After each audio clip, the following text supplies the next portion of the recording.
the overwhelming majority of days in life are what you would call normal. The average Australian these days lives 83 years. Isn't that amazing? About 30,000 days in the average Australian life. How many of those do you think you will remember when your life comes to its end? Where were you on the 26th of August, 1999? Most of us were alive, I think.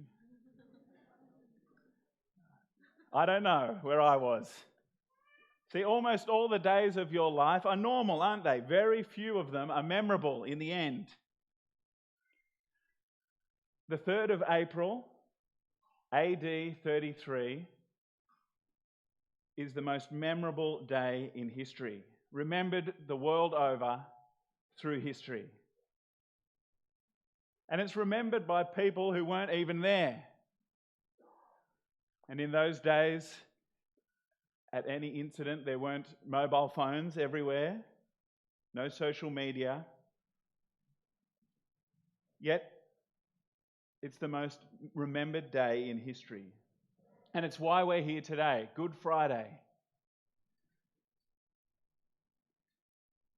Do you know, most people who were there on that day, I don't think they would have remembered it. They would have gone home like any other Friday.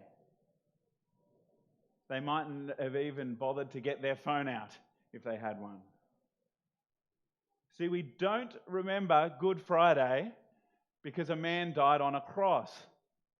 No, that wasn't unusual in those days. We know that 2 others had the same fate with Jesus on that same day.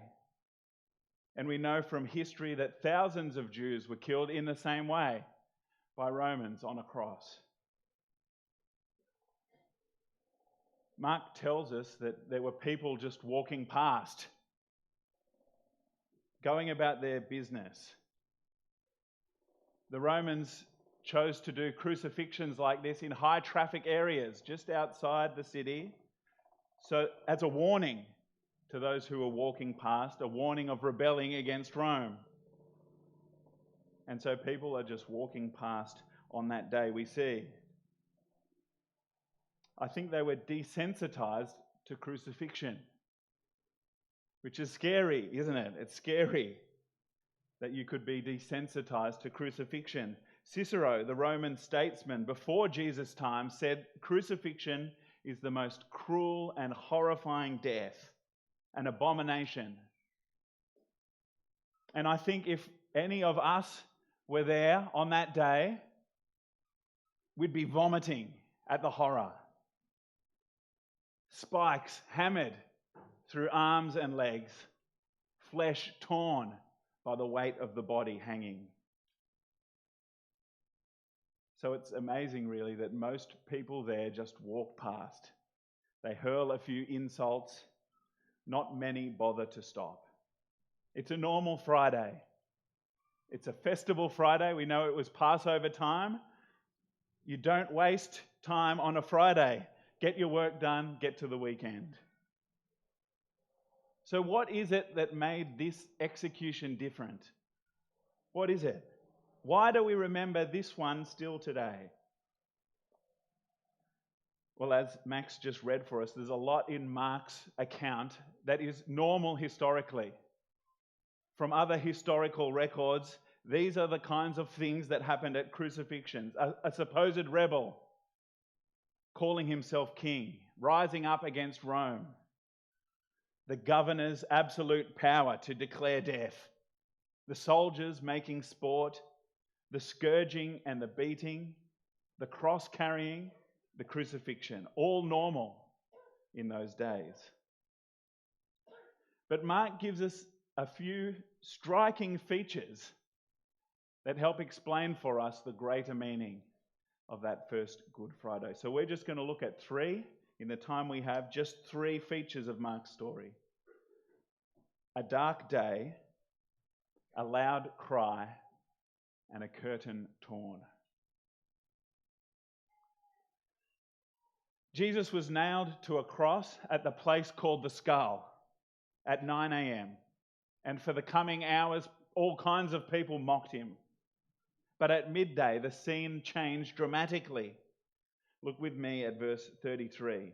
The passage is printed on your sheet. Look at verse 33. At noon, darkness came over the whole land until 3 in the afternoon. Mark says the first Good Friday is literally a dark day.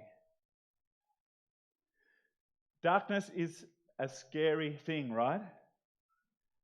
We don't really have to experience it much in our modern life.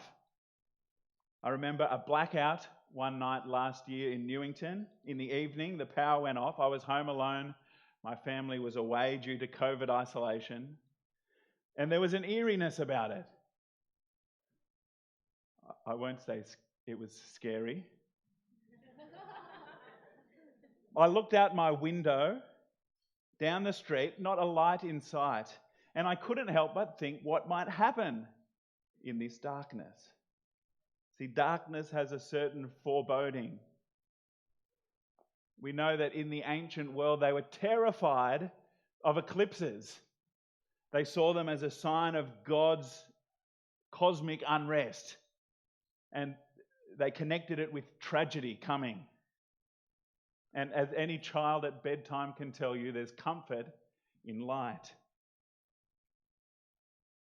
Can you imagine Sydney? It's great to see the sun today. Can you imagine Sydney on this sunny Friday, midday, and the sky goes dark? I'm sure there would be all sorts of questions in our minds. What's the meaning of this? And I'm sure people were asking that on that day in AD 33. Do you remember the dust storm about 10, 15 years ago? A huge dust storm in Sydney. And the sky went red in the morning. The sun came up and the sky was dark red. And I remember people started saying things like, I think it's the end of the world, or I thought it was going to be the end of the world. And I think they were on the right track. The Bible talks often about the judgment at the end of the world coming with darkness, when God comes in judgment. Remember, in the beginning of the world, if you've read the start of the Bible, long before Google Nest, God spoke and the lights came on. Well, of course, he has the same power at the end of the world to speak and turn them off again, to call time on creation. And if there was a time to call, that's it, on creation, this was it. Surely this was Earth's darkest day. Jesus had shown from his words and deeds in the story up to this point that he was from God. Some in the crowd even mock him for his miracles. They say he saved others. God's own Son, one time only, come into the world, strong and kind, brutally murdered. The Jewish leaders couldn't find any consistent evidence against him in the mock trial. The Roman governor openly declared he was innocent before condemning him. The crowds had no good reason. They just shouted, "Crucify." Jesus was betrayed, deserted, denied by his followers. He was rejected by his own nation, who screamed for his death. After being mocked, beaten, and spat on, Jesus faced an agonizing death. See, Mark describes that day as a dark day. Surely the darkest day in history. If ever there was a day for God to come back and finish it in anger, this was it. Pride, envy, jealousy, betrayal, cruelty, greed, indifference, cowardice, murder. God's Son nailed to a cross. Surely this was the time for the judgment of God, a dark day. Judgment was coming. Second thing to notice, from the darkness, notice a loud cry. A loud cry pierces the dark, cool air. A loud cry. Look at verse 34. At 3 p.m, Jesus cried out in a loud voice, Eloi, Eloi, lama sabachthani, which means, my God, why have you forsaken me? See, these are the last words of Jesus in Mark's story, Mark's biography. And as far as famous last words go, these are very significant. Now, surely those soldiers there at the cross had heard screams of pain from crosses before. It would be impossible to be crucified in this way without screaming. Words of cursing, words of rage, words of indescribable despair as one's life is exhausted from their body. But it's not the physical pain that causes Jesus to cry, because on this occasion there is a far greater pain we hear of, even than that physical pain. It's the inner pain of forsakenness. To be forsaken is to be left alone. And in life, there's nothing really more painful. Think again of those maybe 30,000 days you will have in your life. I'm sure some of the few that you will remember in the end will be days when you were left alone. I think of my first day of school, when I stepped away from my mum, trying to be brave, but unable to imagine life without the one who had been my constant companion and guide. Or that day when your dad forgot to pick you up and you were left waiting, and every minute felt like an hour, and it probably started raining, if it's like the movies. Or maybe you've experienced the collapse of a family, when the threat of departure has become a reality. The bags are packed, the door is slammed, a family is divided. Or the deep and dark grief of losing a beloved one, our nearest and dearest. These are the days we remember for their pain, when we are forsaken, left alone. And that is the deep pain of Jesus.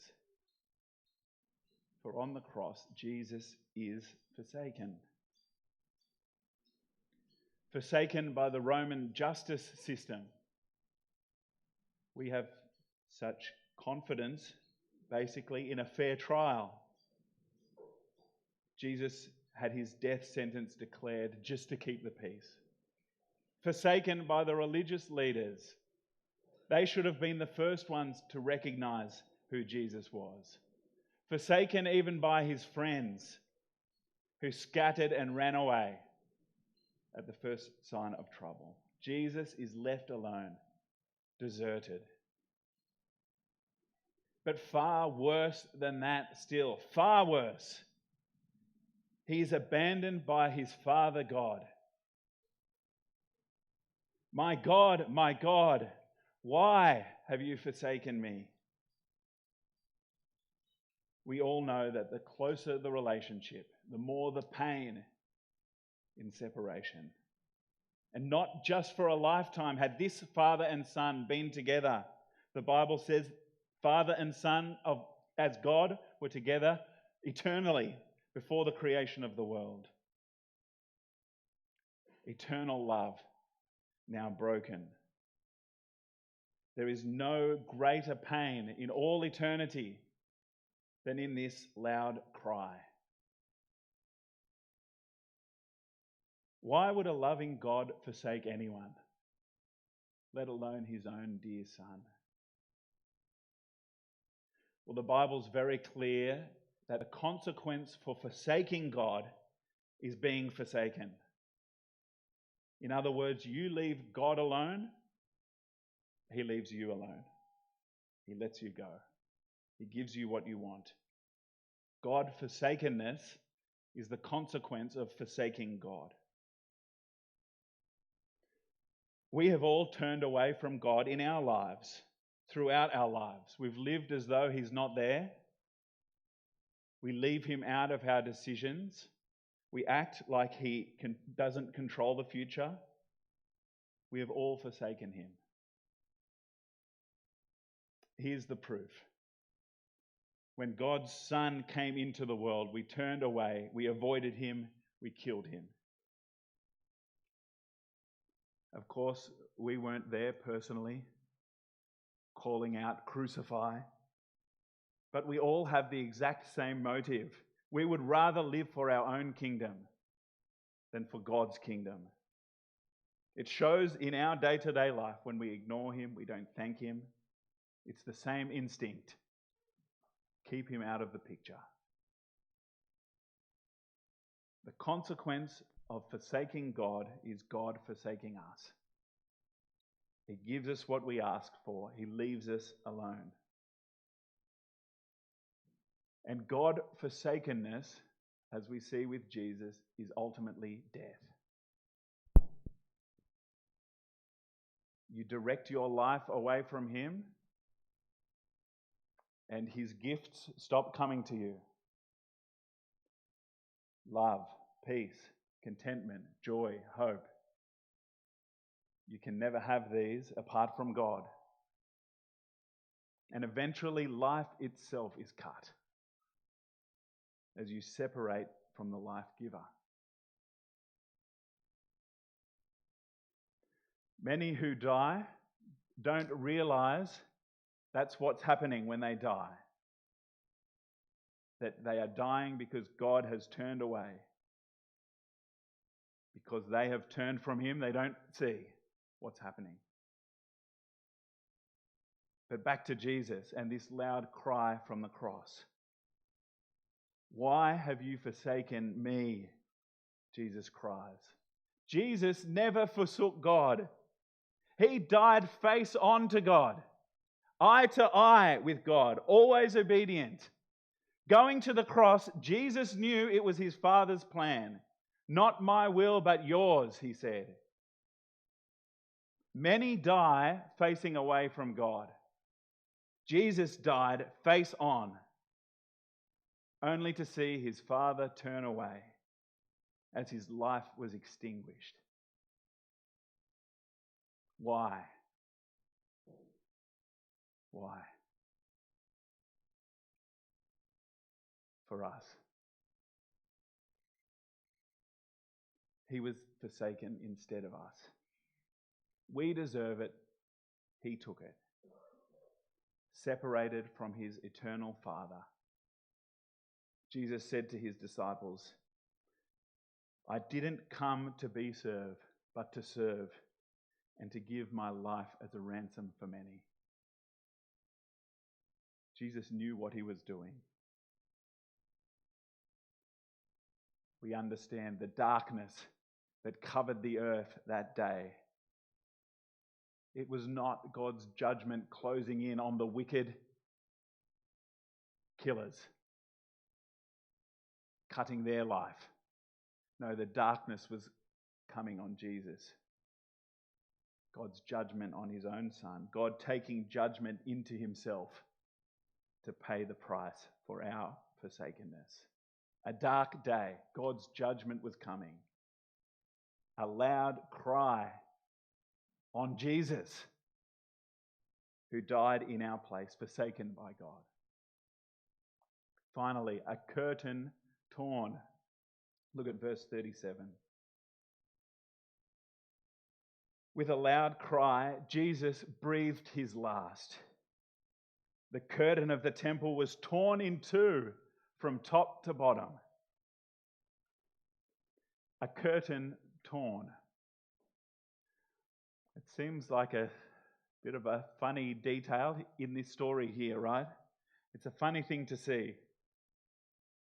The curtain that Mark's talking about is the curtain inside the city, back inside the city, in the temple in Jerusalem, a few hundred meters away from where Jesus was on the cross.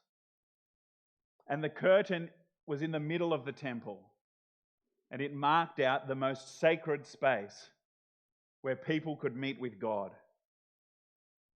It was made from beautiful purple and scarlet linen and embroidered with angels. Now, these angels, as beautiful as they may have looked, were bouncers. That's not to say bouncers can't be beautiful, but that's not generally how we know them. Remember in the beginning with Adam and Eve at the garden, when they were booted out of the garden for their eating the forbidden fruit. God placed angels to block them from coming back in. See, the angels on the curtain looked nice, but they represented distance from God, a barrier. They were bouncers. No one was allowed inside that curtain. The curtain blocked the people from getting to God and separated God from the people. It's not safe or easy for God-forsaken people to come into the presence of God. The entry price was blood sacrifice. No one could enter but one. One priest, once a year, was allowed inside the curtain to meet with God. And only through the sacrifice of blood from an animal. Now, Israel was proud of their temple. They of all nations had this meeting place. But it was restricted access. Jesus, we read in our passage, was taunted on the cross because he'd claimed that he would destroy the temple. It seemed a hilarious idea for this man on the cross now to destroy the temple. And why on earth would any Israelite want to destroy the temple, even if they could? Well, a few hours later, that's exactly what happened. As Jesus breathed his last, the curtain of the temple was torn in two from top to bottom. The curtain torn signifies the temple destroyed. Jesus, the final sufficient sacrifice, made the temple redundant. No longer was the blood of animals required. All people could now be cleansed of sin by Jesus' blood, the perfect sacrifice, allowing us to enter the presence of God. No longer was access restricted. The bouncers were gone. The curtain became a carpet, welcoming all who accept Jesus' sacrifice, welcoming us into the presence of God, walking into heaven, the place where God lives with his people. A dark day. God's judgment was coming. A loud cry on Jesus, who was forsaken by God in our place.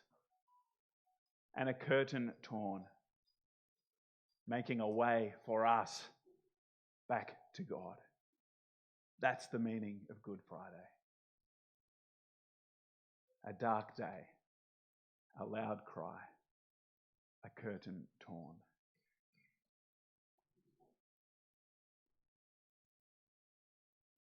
Well, think again of those people who stood there on that stage of the central act of history. Think about those people seeing these eternally meaningful events unfold. I'm sure almost all of them went home as a normal Friday. They'd seen it all before. A rebel executed by the Romans. Sure, there's darkness, but weather's unusual in April. Still today, people just take a passing glance at Jesus, these historical events, and they miss the meaning. What about you? Do you get it? Will you be one of those passers-by who spits at Jesus on your God-forsaken way and get on with your Friday? Or will you grasp the true meaning? One man got it. It was surprising who? A soldier struck. A soldier struck. Look at verse 39. When the centurion who stood there in front of Jesus saw how he died, he said, "Surely this man was the Son of God." The Roman centurion was in charge of those soldiers who were executing Jesus. Here was a man whose loyalty to his emperor had given him this position of leadership. Here was a man who happily spent his life declaring, "There is no God but Caesar," who would go as far as calling his emperor the Son of God. He looked at his Caesar and saw all the divine majesty of the kingdom embodied. This same centurion had been there with the soldiers mocking Jesus, placing on him that purple robe, putting the crown of thorns on his head. Perhaps he even wrote the sign on the cross, "The King of the Jews." But April 3, AD 33, that centurion's life turned around. As he saw how Jesus died, he said, "Surely this man was the Son of God." Calling anyone but the emperor Son of God would get you in a lot of trouble. That's why Jesus was on the cross. And yet in Jesus, the centurion now saw a better king. A king whose power was not in his taking, but his giving. The coercive power of Rome crushed others and transformed life into death. The power of the cross gave itself to others, transforming death into life. He saw a king whose splendor was not in his royal robe, but in his naked sacrifice.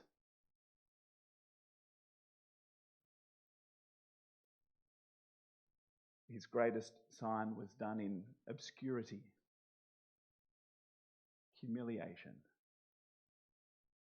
powerlessness. Most people missed it. Our King took God's judgment on himself.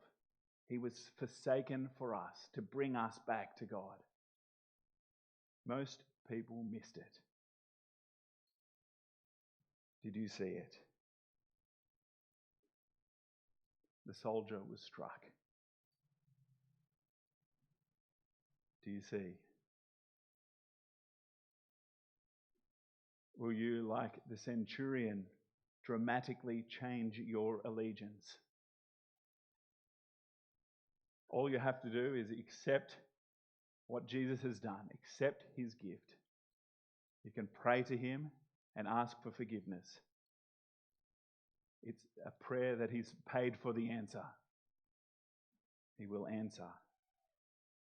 We're going to pray this prayer in a moment, a chance for us to confess that we have forsaken God And thank Him that Jesus was forsaken for us so that we can come back to Him.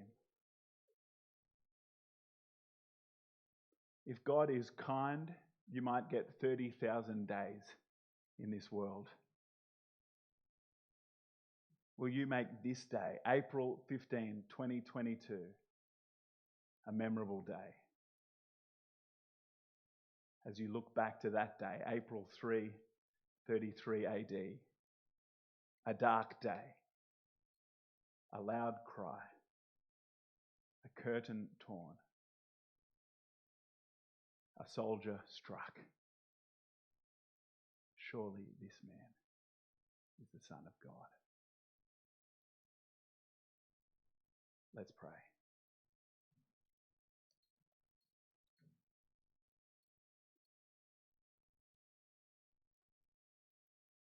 Dear God, I know that I'm not worthy to be accepted by you. I've turned away from you and deserve to be forsaken. I need forgiveness. Thank you for sending your Son, who was forsaken for me, dying on that cross that I may be forgiven. Thank you that he rose from the dead to give me new life. Please forgive me, and please change me, that I might live with Jesus as my King. Amen.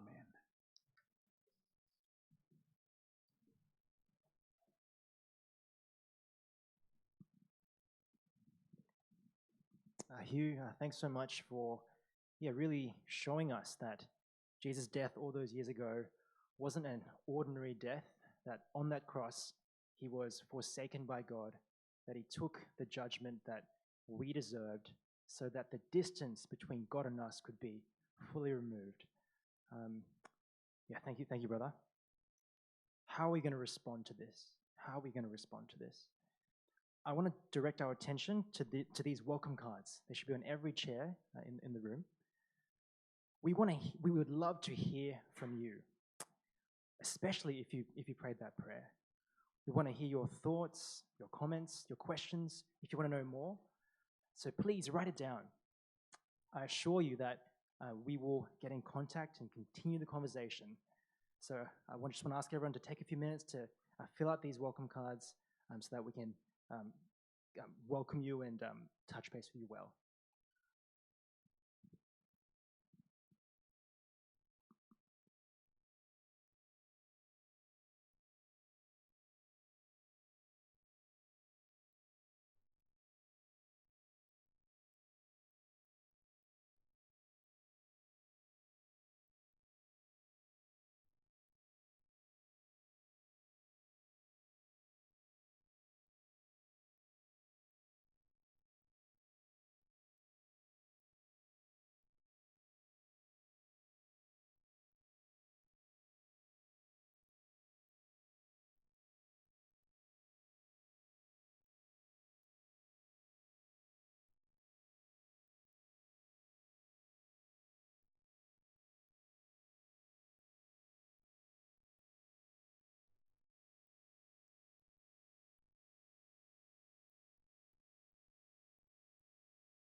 All right, so we've been thinking a bit about our response to the amazing news of Jesus dying on the cross for us.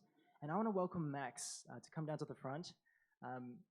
He is someone who has responded to the amazing news of Jesus dying for him, and he's bravely and kindly offered to share with us his experience. Thank you, Max.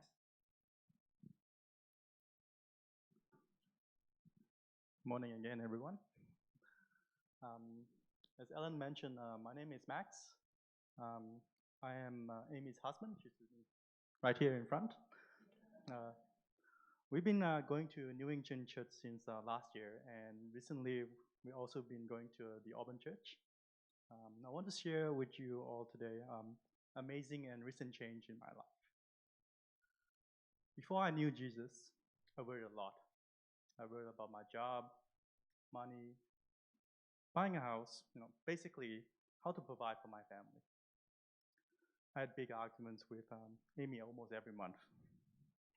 And I didn't know what it means to be a good husband. I didn't have a positive outlook in life and also at work. After Easter last year, Amy and I were 2 years into our marriage, and things were not going well. Then Amy found a flyer in the mailbox about the free ESL classes organized by the church. From that, she found out more about Auburn and Newington Anglican Church. She also found a sermon online by Tim on the purpose of marriage. And heard the church was also offering a marriage course. She wanted me to watch the sermon and for us to go to church and join the marriage course. I was reluctant at first because I'm a shy introvert. We watched a few sermons online before I was brave enough to attend church in person. From then on, we attend church every Sunday. We took part in the marriage course. I started reading Luke with Hugh every Thursday afternoon. I slowly began to realize that I was trying to solve my problems in my marriage, my work, my life, with my own strength. And that was very hard. It was not something that one human can do. I slowly realized that God is real and knows the way, but I had turned away from Him, ignoring Him, thinking that I knew better. But I only made things worse. Now, I realized that I needed God's promise of salvation and forgiveness for all the years that I've tried to do things on my own. About a month ago, I prayed to ask Jesus forgiveness and for Him to ask to rule my life. I noticed a big change. Since then, I have felt relief. I worry less about my future. Amy and I had very few arguments since we started going to church. God's wisdom has helped a lot in our marriage. Now I let God to be in the driving seat.